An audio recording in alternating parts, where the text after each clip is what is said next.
Ringatone was ma, ma, ma.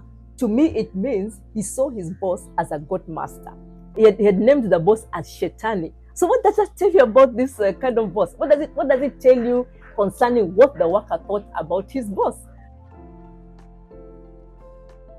Hello everyone, welcome to Candid Talks with Susan Solomon. Our topic today is how to manage a difficult boss and live to shine another day. So what do we mean by the word difficult? According to a definition from Oxford Languages Dictionary, which is found online, difficult means a person who is not easy to please or satisfy, awkward and hard to deal with. What does the word boss mean?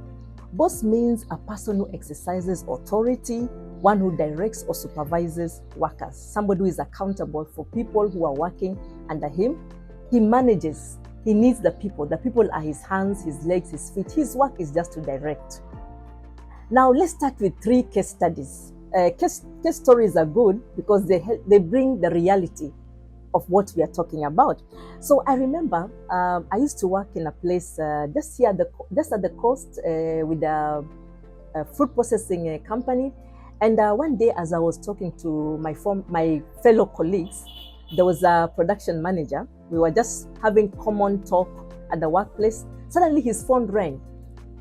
The ringatone was ma, ma, ma. So we're wondering, wow. So he took the phone very apologetically and he talked.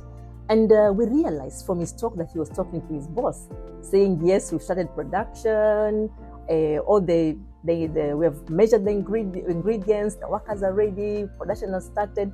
And then he hung up. And then he was very apologetic to us, the other managers who are there with him, because we were quite surprised. What kind of a ringatone is that? Then he said, I'm sorry about the ringatone.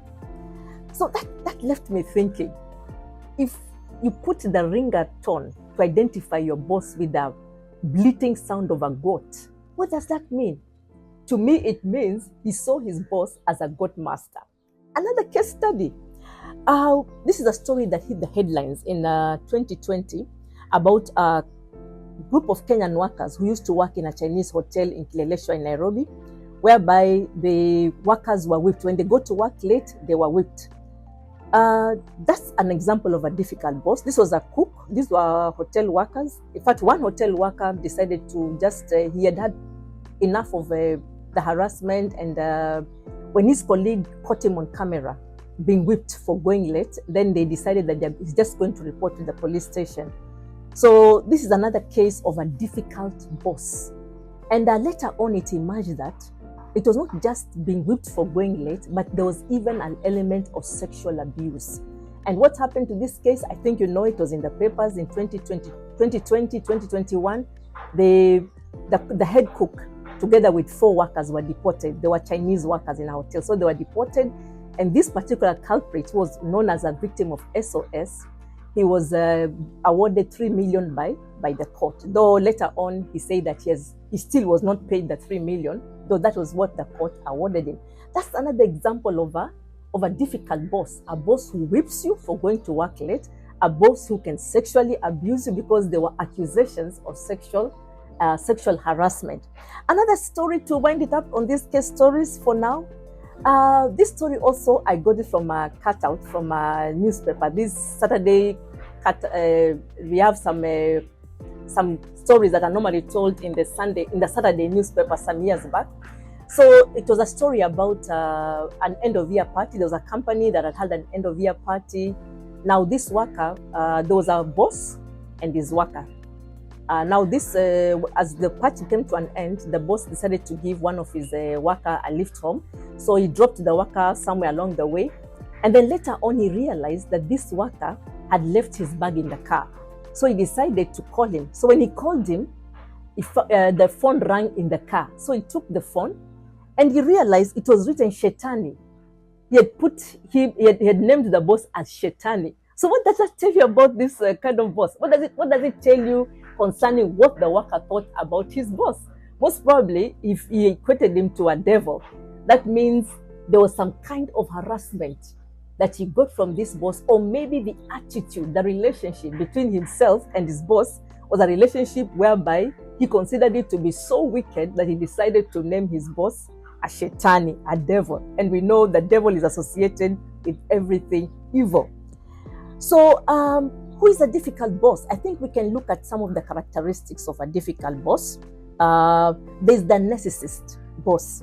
This is the mental condition of people who have an unreasonable high sense of their own importance, an inflated sense of ego. They walk around like they own the place. They're very defensive of their position and accomplishments.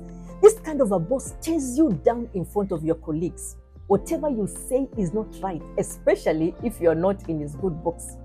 You might not be in his good books because maybe he just naturally does not like you, or there could be other reasons. So I can give an example of that. There's a company I used to work with, right here at the coast also, where we had this kind of a boss. She used to walk around, with the click shoes. When you hear her coming down the corridor, the clack, clack, clack, we know the boss is coming. So everybody freezes, and then she tears into the room, walks around and, throws questions at you and then strides off. That's the kind of a narcissist boss. And then there was a time, this was a startup company, by the way. So we were still getting things in order, building it up from scratch. So there's a time now we were wondering, how will we be monitoring the attendance of our workers? Then I suggested, I was an HR manager in that company, so I suggested, why don't we just have this finger tech where you can put a finger and then we put a finger in the machine and the time that the worker comes in is recorded. So she said a downright no, we cannot have that. Then a week later, we had a management meeting and one of the accountants said, why don't we put a finger tech machine to be monitoring the attendance of our workers? And she said, yes, we can have this. That's an example of a narcissist boss. He puts you down. If you're not in their good books, if they don't like the way you look, or there's some kind of hostility for whatever reason, they tear you down in front of people. Then we have the aloof boss. He doesn't care what you're doing. He doesn't look at your proposals. He doesn't answer to your distress calls, or if you are seeking advice from him, he's just aloof. You're just here, do what you can, and he never cares. Even when you call, he doesn't care. So that leaves you as a worker in a very difficult position. Another kind of a difficult boss, we have the workaholic boss. He's the first one in the office and the last one out. And in such a scenario, you work, there's no break. You just work. You work from, let's say you report at 8, he'll come in at 6 a.m. And then most of the time you leave at 5. The boss works until whatever time he's tired to go home. So I worked in such a company in Mombasa, just here in Mombasa, whereby the boss used to say, he gives you a phone. Then he says, if the phone rings 3 times if it rings 3 times, they've not picked it, you are sacked. And then he says again, if you leave work, he doesn't like employees who leave at 5. You must leave when it is dark. On Sundays, you go to work. He said, you go to church first at night, you go to church at 9, at 11, report back to work. Then you work on Sunday until whatever time, especially after it's dark. It's only safe for him to go home when night has fallen. That's a workaholic boss. He expects everyone to be like himself. There's no work balance. We just work, and life is about working. So there was another joke that one of our colleagues said in that company. She said, if you work in this company, you won't even be able to wash your underclothes because you're always at work. Then there's the absent boss. He's never in the office. He goes and pleases as he likes, always in closed door meetings or flying from one meeting to another. So you have to run. If he needs to sign something, he can sign it in the parking lot. That is the absent boss. Never at the workplace. Workers are always chasing after him. Work comes to a standstill because such bosses, most of the time, they don't believe in delegation. And if they do delegate, they not delegate everything. They delegate only part of the responsibilities, but most of the major things that really need the company to move forward, you find that this can only be done when the boss is around.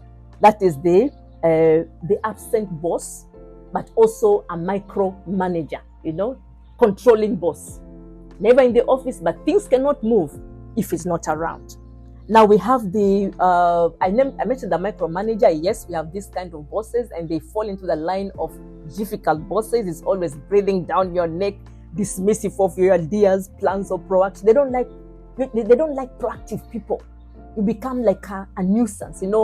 He's got his mind set on how things should be done, and this is how they're supposed to be done. No room for creativity, no room for proaction. He doesn't like people to go ahead.